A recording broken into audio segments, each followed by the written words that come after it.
La santé mentale, c'est quoi? La santé mentale, c'est quand on se sent bien dans sa tête. Ça nous aide à mieux gérer nos émotions, nos pensées et affronter les problèmes de la vie. Beaucoup de gens pensent à des choses négatives quand on parle de santé mentale. Par exemple, à la dépression ou bien à la folie. Mais la santé mentale, ce n'est pas que ça. Être bien dans sa tête, c'est comme être bien dans son corps. Être en bonne santé physique, ce n'est pas seulement ne pas avoir de maladies ou de blessures. En réalité, c'est aussi pouvoir bien bouger, bien manger, bien dormir. Pour la santé mentale, c'est pareil.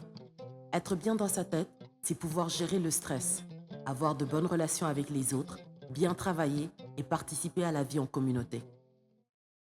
La santé mentale est aussi importante que la santé physique. Les deux sont liés. Rappelez-vous, il n'y a pas de santé sans santé mentale. C'est un droit pour chaque personne.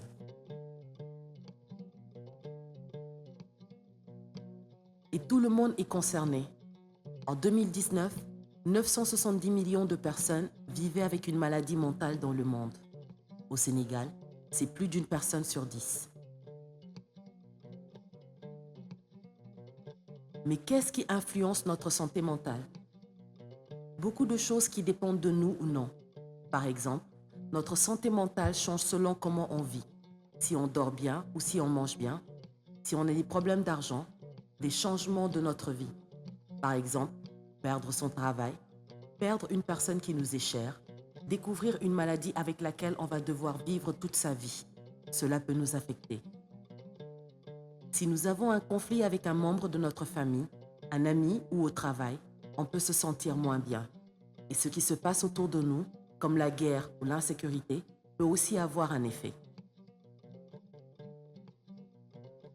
Notre santé mentale peut donc être impactée par tous ces éléments tout au long de la vie. Par moments, les événements sont tellement importants que cela a un impact trop négatif sur notre santé mentale. Il existe plusieurs moyens pour en prendre soin. Parler de ces problèmes avec une personne de confiance ou demander de l'aide à un professionnel de santé sont des solutions pour se sentir mieux. Quand on se casse une jambe, on va chez le docteur et on met un plâtre, non? Alors pourquoi ne pas demander de l'aide quand ça ne va pas? Et vous, à qui parlez-vous?